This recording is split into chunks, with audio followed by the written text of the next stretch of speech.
Praise God, give thanks to the Father in all that you say and do. Well, amen. Amen. Sing glory, hallelujah. This has been May, and I want to thank you for being with us again as we continue to seek the old past.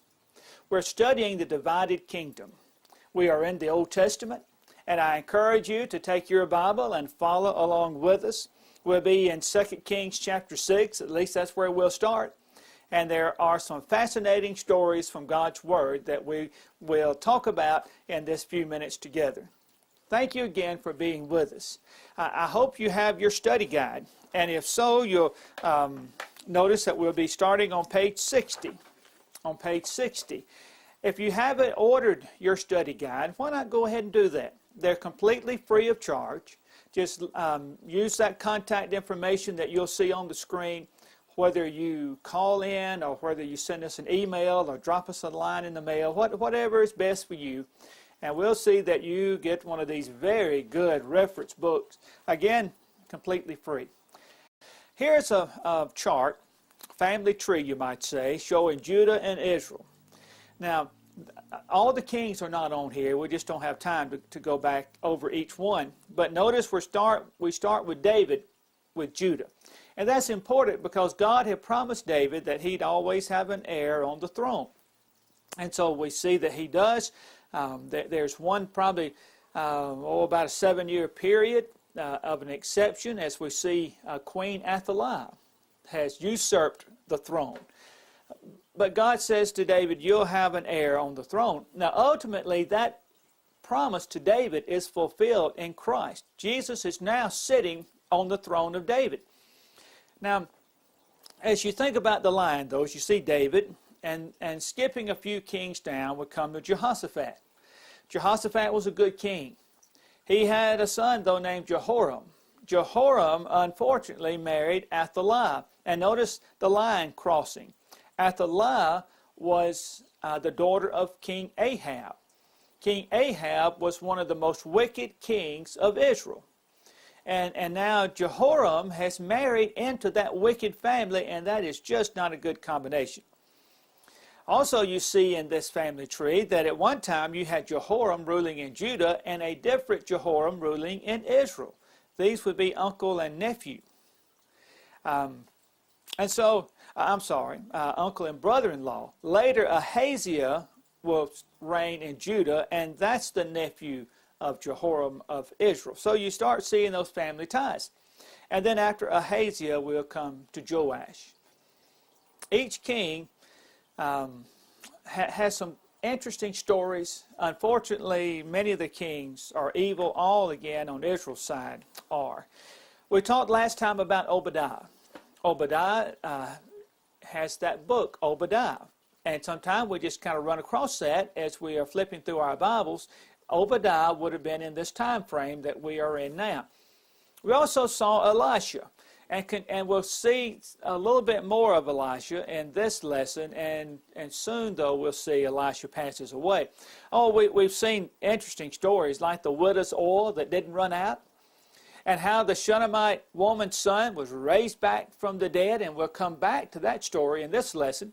How that there was some stew made during a famine, and they put something in it that was poison, and Elisha, remember, threw the flour in it, and it was fine. Right after that, he fed 100 men with just a little bit of food. And then the last thing we talked about was how he healed Naaman the leper. Now, interesting thing about that, Naaman was the captain of the army of the enemy, of the Syrians. And yet, he is sent to the king of Judah to be healed, and Elisha says, bring him to me. And Elisha told him what to do to be healed. And that's where we left off. Now, in this lesson, some of the interesting stories we'll see is Elisha's going to make an axe head to float. And it's going to cause some people to be blind who are trying to capture him. And then Samaria is going to be under siege, a terrible siege. And then some land is going to be restored to the Shunammite woman. And those are just some of the stories that we'll see. Now, on to our lesson for today. In 2 Kings chapter 6, we find here that, this is on page 60 of your study guide, the sons of the prophets needed a bigger house. And so they get to the Jordan, they go to the Jordan to cut some wood. Now, as they're chopping this wood, one of them is using an axe, and the head of it slips off and it goes into the water. He's very upset because he's responsible for it. And an iron head like that on that axe was very expensive for them. Elisha cuts off a stick, throws it into the river where the axe head had fallen in, and it floats up to the surface. Just one of the more interesting miracles. Maybe not as flashy, but interesting. He makes iron to float. Our God, of course, does. And then in verse 8 of 2 Kings 6, we start seeing where the Syrians now are at war with Israel. But every time Syria would make a move, Elisha would send word to the king of Israel and say, don't go here or there, because that's where the Syrians are. So much so that the Syrian king thought, surely there is a spy among my people. His servant said, no, there is not a spy. But the prophet Elisha is telling the king of Israel, why, even the words that you speak in your bedroom. And so what does the king of Syria do? Why, he wants to find this Elisha and bring him to him. Now Elisha was in the city of Dothan. So the Syrian king sent a great army, and he surrounds the city. Now Elisha's servant looked out, and he sees all of that, and he is so afraid. This is one of my more favorite passages in the Old Testament, because I think it speaks to God's protection, that not only did he offer it to them at that time, but I have no reason to believe that he has stopped protecting his children today. Or maybe not in some of the grand styles of the miracles we see of old, but nonetheless his providence is with us to this day. And so in 2 Kings chapter 6 and in verse 16, speaking to his servant, he answered, do not fear, for those who are with us are more than those who are with them. And Elisha prayed and said, Lord, I pray, open his eyes that he may see. Then the Lord opened the eyes of the young man, and he saw, and behold, the mountain was full of horses and chariots of fire all around Elisha. So when the Syrians came down to him, Elisha prayed to the Lord and said, strike this people, I pray, with blindness. And he struck them with blindness according to the word of Elisha. Now let's just pause here just a minute. He tells his servant, do not fear, for those who are with us are more than those who are with them. God's people ought to take great comfort in those words. We cannot see the heavenly host, but they were there the whole time. Elisha, through the Spirit, could see them. His servant could not until Elisha prayed that God would open his eyes. And when he did, he saw that he had absolutely nothing to worry about. Well, Elisha, remember, prayed that these soldiers would be blinded. And so what does Elisha do? He said, oh no, this is not the place. Let me show you where you need to go. Now that tells us that Elisha was able to lead an entire army away from the city of Dothan. It tells me that most likely they were not completely blind, but they could not recognize where they were, because they could see well enough to walk a few miles to Samaria. And so Elisha leads them right into the heart of the enemy, of their enemy, of Israel. Samaria was the capital of Israel. Then he prayed to the Lord, and the soldiers regained their sight. And they looked around, and they were completely at the mercy of their enemy, the Israelites. Well, the king of Israel, he asked Elisha, what should I do? Should I kill them? And Elisha says, no, you wouldn't do that to enemies you had captured in battle. He says, no, you feed them and send them back home to Syria. And so that's what they do, and the Syrians ended their raids on Israel, at least for a time. Well, then as we continue in chapter 6, 2 Kings, and down in verse 24, Ben-Hadad, the king of Syria, well, here we go again, they're back at war. And he besieged Samaria, now that's the capital city. And there was a great famine. And these famines were cruel. You imagine slowly starving to death? And so it was in verse 26. It says, then as the king of Israel was passing by on the wall, a woman cried out to him, saying, help me, or help my lord, O king. And he said, if the Lord does not help you, where can I find help for you? from the threshing floor or from the winepress? Then the king said to her, what is troubling you? And she answered, this woman said to me, give your son that we may eat him today, and we will eat my son tomorrow. So we boiled my son and ate him. And I said to her on the next day, give your son that we may eat him. But she has hidden her son. Can you imagine? Can you imagine such a thing? Sadly, cannibalism was fairly common in long sieges. Moses had prophesied that this would happen if Israel became unfaithful. You can look back at Deuteronomy chapter 28, starting at verse 52, and find this foretold. Now, if you're unfaithful to the Lord, these are the kind of circumstances you'll find yourself to be in. Well, the king hears this awful story about the women agreeing to eat each other's children. He's so upset he tears his robe. But he decides he's going to blame it on Elisha. See, the king of Israel was not a God-fearing man. He might serve the Baals or something. But he decides it's Elisha. Evidently, Elisha had been telling him to wait on the Lord, to wait on the Lord. And he's decided he can't wait on the Lord anymore. And so he says he intends to kill Elisha. And so Elisha, though, tells him in 2 Kings 7, starting at verse 1, that all this is about to be over. In fact, he says, tomorrow about this time a seah of fine flour shall be sold for a shekel, and 2 seahs of barley for a shekel at the gate of Samaria. That was a good, reasonable price, because things were so expensive that it talks about worthless things being sold for a great sum of money. Anything to find something to eat prior to this. But there was an officer there who said, look, if the Lord could make wonders in heaven, could this thing be? And he said, in fact, you shall see it with your eyes, but you shall not eat of it. This doubter, this unbeliever, Elisha says, you're going to see happen what I'm saying to you, but you're not going to eat of it. Well, now we're told there are these 4 lepers. And these 4 lepers are, they're starving like everybody else. And they decide, here's what we're going to do. Let's go to the Syrian camp. Remember, the Syrians had them hemmed in. They couldn't leave. They couldn't come and go. They couldn't go out for supplies. And so the lepers are thinking, either way we're going to die.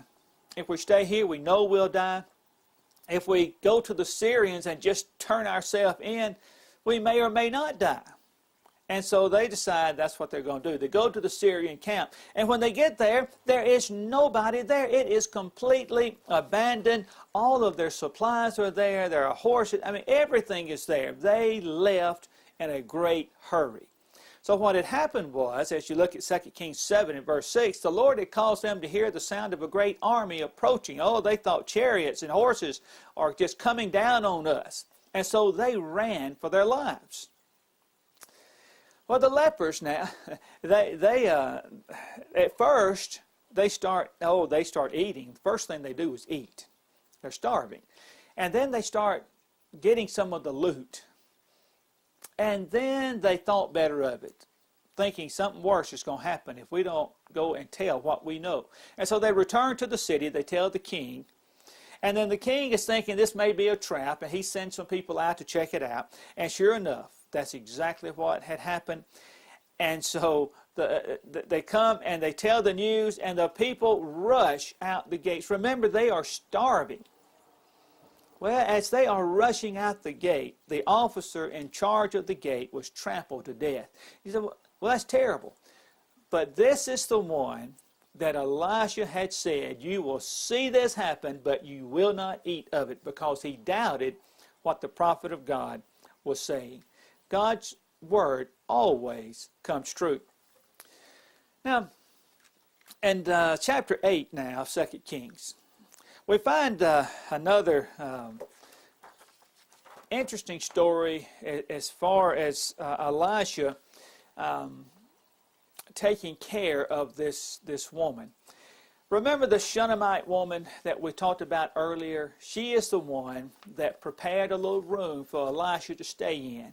And to show his gratitude, Elisha wanted to do something, so he asked God to allow them to have a son. And she and her husband had a son. Later, that son died. And Elisha prayed, and the son was restored to life. And so in 2 Kings chapter 8, we find that this woman is now a widow. So some point in time, her husband has died. Elisha says, you need to leave here because there's going to be a 7-year famine. And so you need to leave to where you can be protected. And so he told her to move her family, and so she goes to the land of the Philistines. Well, then she comes back after the 7-year famine is over, and she goes to the king, and she's going to petition the king to restore her land to her. She's back home now. But interestingly, and this is God's providence, now she's coming in, remember, she's just coming in to see the king to say, can I have my land back? Elisha's servant Gehazi was talking to the king about all the great things he had seen his master Elisha do. Now this is the same Gehazi that coveted the gifts that Naaman the leper tried to give Elisha, and he refused them. And Gehazi, remember, lied, made up a story, and took some of it for himself. And because of that, the leprosy that was on Naaman is put on Gehazi. But now as Gehazi is just telling all the things that he has seen, and as he gets to the point he's telling about this Shunammite woman, there she is. And so it says in 2 Kings 8, verse 5, he says, Gehazi said, my lord, O king, this is the woman, and this is her son, whom Elisha restored to life. There they are, king. This is the very ones I'm just telling you about. And the king asks her about it, and she tells him. And so the king appointed a certain officer for her, saying, restore all that was hers, and all the proceeds of the field from the day that she left from the land until now. God is continuing to show grace, to show his mercy toward this woman who showed grace and to the man of God as he would travel through her territory. Well, now all that was primarily about Israel. Now let's switch gears a little bit, talk about Judah, the southern kingdom. Ahaziah, or Ahaziah, depending on how you might want to pronounce that. These words are always a little tricky. I'll just say Ahaziah. He took over as king of Judah after his father Jehoram died. Ahaziah now is the nephew to the king Jehoram that's in Israel. Well, unfortunately, he's just like his father before him. He's a very wicked ruler. He's 22 years old. He only reigns for 1 year. His mother now was Athaliah. She was the daughter, remember, of Ahab and Jezebel. Well, we go back then, that was just a little brief excursion into Judah. We go back now to 2 Kings 8, verse 7, and Elisha is going to go meet with the king of Syria. Elisha is primarily, in fact, maybe let's just say all the time, in the northern kingdom. Elisha and Elijah has a little interaction with Judah, but only as really it relates to the northern kingdom. And so Elisha goes to meet with Hazael. Now, Hazael is going to be a prominent player in the story, but right now he is the servant to the king of Syria, Ben-Hadad. Well, Ben-Hadad is sick, and Elisha goes to Damascus, and where he is, and Ben-Hadad learns about that, and he sends his servant to Elisha to ask him, will I get well? And so Hazael goes to Elisha. Well, Elisha tells Hazael that the king will recover. But it's like almost to the side he says to Hazael that the king will actually die. That seems like a contradiction, doesn't it? God says to Elisha to tell Hazael, your master, the king, will recover, and then to say, but he'll die. Elisha had said that, and then as he stared at the servant Hazael, he begins to weep. And in 2 Kings 8, verse 12, Hazael said, why is my Lord weeping? He said, because I know the evil that you will do to the children of Israel. Their strongholds you will set on fire, and their young men you will kill with the sword, and you will dash their children and rip open their women with child. So Hazael said, but what is your servant, a dog, that he should do this gross thing? And Elisha answered, the Lord has shown me that you will become king over Syria. And so what does Hazael do? He leaves Elisha. He goes back to his master, the king. He says to Ben-Hadad, you will recover. The next day, though, Hazael takes a thick cloth, soaks it in water, takes it and smothers the king to death, and becomes king in his place. See, God has said, Ben-Hadad, you will recover, and yet you will die. And that's what we see that has happened. Now, Judah and Israel, they're going to join forces now, and they're going to go against Hazael, this new king of Syria, and they're going to try to take back Ramoth-Gilead. Now, Ramoth-Gilead was a city that really the northern kingdom, the one of Israel, would be concerned about, but remember, they are intermarried with the kingdom of Judah, Israel and Judah, and so the king of Israel convinces the king of Judah, let's join forces and let's go take that city back. Well, Jehoram was wounded in this battle, and he returns home to Jezreel. Ahaziah later also goes to Jezreel and leaves the armies in Ramoth-Gilead. Now let's look at a map to show just where we are now. Ramoth-Gilead is on the east side of the Jordan River. Jezreel, the opposite side. And so the battle, remember, is in Ramoth-Gilead. But now the primary figures are making their way back to Jezreel, because remember, the king is wounded in battle. Well, as all this is going on, Elisha sent one of the sons of the prophets to Ramoth-Gilead with instructions to anoint Jehu king. Now, keep in mind, the king is not there. He's gone back to recover. He's gone back to Jezreel. Jehu is just one of the leaders of the army, and he's there with some other leaders. And so the young prophet is sent by Elisha to talk to Jehu, the commander, one of the commanders of the army. And so that's what he does, but he has very detailed instructions. And so he gets there and he says to Jehu, I need to speak with you, but I need to speak to you in private. And so he tells him that he will strike down the house of Ahab. This is in 2 Kings 9, starting at verse 7. You'll strike down the house of Ahab, your master, that I may avenge the blood of my servants, the prophets, and the blood of all the servants of the Lord at the hand of Jezebel. So this is where, pausing here a minute, this is where knowing these stories helps so much. Remember Ahab and Jezebel. Jezebel relentlessly persecuted the prophets of God, killed all that she could find.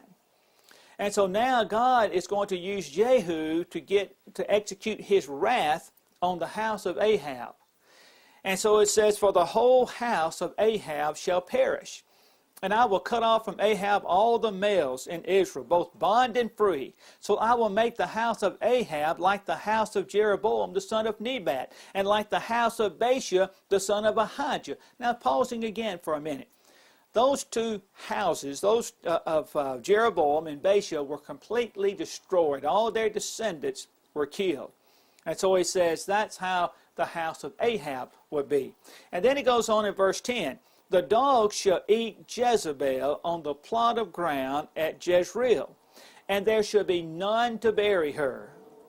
And he opened the door and fled. That's what Elisha had told him to do. Well, Jehu, he didn't want to say what this prophet wanted, but he finally tells the men with him what he had said, and they immediately proclaim him to be the king. And so Elisha, in doing this, has carried out the last of the three changes that God had told Elijah way back at Mount Horeb. And you have to go back to 1 Kings 19. Now here we are, we're in 2 Kings 6, 7, 8. But you go back to what God said to Elijah, who was, remember, the master of Elisha, and said, here's what's going to happen. And so this is the last of it, his wrath being poured out on the house of Ahab. And so he going back to 2 Kings 9 now, Jehu leaves, and he's going to Jezreel to find Jehoram. Well, and remember now, the prophet of God has said, you're going to be king. In fact, he anointed him king. And so he goes to find Jehoram, King Jehoram. And so a watchman is at the city of Jezreel, and he sees them coming. And so the king sends out a messenger to say, are you coming in peace? And Jehu says, what do you have to do with peace? Follow me. And so the messenger joins Jehu and his company. And then the king sends out another messenger. Same thing happens. And finally, the king of Judah and the king of Israel ride out to meet Jehu together. Because they tell the king he's got to be Jehu because he's driving furiously. I guess Jehu had the reputation of being a crazy driver with the chariots. And so that's what they do. And so Joram or Jehoram, the king of Israel, and Ahaziah, the king of Judah, go out. This is in 2 Kings 9, verse 21. And so they ask him, they say, is it peace, Jehu? So he answered, what peace? As long as the harlotries of your mother Jezebel and her witchcraft are so many. Then Joram turned around and fled and said to Ahaziah, treachery, Ahaziah. So Jehu drew his bow with full strength and shot Jehoram between his arms. And the arrow came out of his heart, and he sank down in his chariot. Note the place where they met. It was on Naboth's property. Remember, Jezebel had Naboth killed so that Ahab could take his vineyard.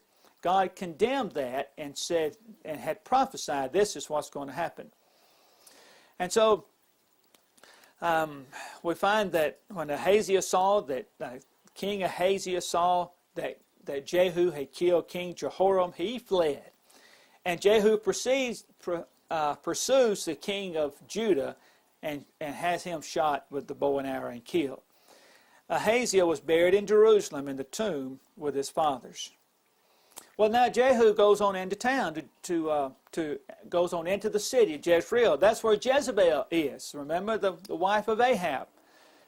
And she is watching through her window. Interestingly, she gets all made up first. She puts on her good makeup and all of that. And she's looking out the window. And so she calls out to him to see had they come in peace. And so Jehu looks up and he says, who up there is with me? And 2 or 3 of the eunuchs, stuck their head out the window. And he says, throw her down. And so they literally threw Jezebel out the window. And as she fell at the feet of their horses, Jehu and his men trampled the body under their chariots and horses. And they go inside to eat. And then when they get finished eating, it's like, oh yeah, that woman out there. We ought to go bury her because she's the daughter of a king. But when they went out there to bury her, the dogs had devoured her except for her hands, her feet, and skull. And that fulfilled the prophecy that Elisha had made. And so in 2 Kings 9, verse 36, Jehu says, this is the word of the Lord, which he spoke by his servant Elijah the Tishbite, saying, on the plot of ground at Jezreel dogs shall eat the flesh of Jezebel, and the corpse of Jezebel shall be as refuse on the surface of the field, in the plot of Jezreel. So they shall not say, here lies Jezebel. Ahab had 70 sons living in Samaria. Jehu had all those killed. And so he's fulfilling now what he's been told to do to wipe out the house of Ahab. And so it's a gruesome tale how all this is carried out, but it's in keeping with the consequences of their own sin. But now he doesn't stop there. He also ends up killing the princes of Judah. As they are caught up in that they're intermarried, remember, with the house of Israel and the house of Judah. Later, he meets Jehu in 2 Kings 10. He's going towards Samaria, meets a man named Jehonadab. And Jehonadab joined Jehu in his chariot. Then Jehu says, come with me and see my zeal for the Lord. So they had him ride in his chariot. And when he came to Samaria, he killed all who remained to Ahab in Samaria, till he had destroyed them according to the word of the Lord, which he spoke to Elijah. Jehonadab, I wanted to mention him because it's interesting. He's the son of Rechab. And later on, we'll find an interesting story involving this man and the fact that his family so carefully followed his instructions. Well, that brings us to the end of our lesson. We tried to cover a lot in a little bit of time. I thank you for being here. Keep reading, keep studying. These stories are so important. We learn so much from them.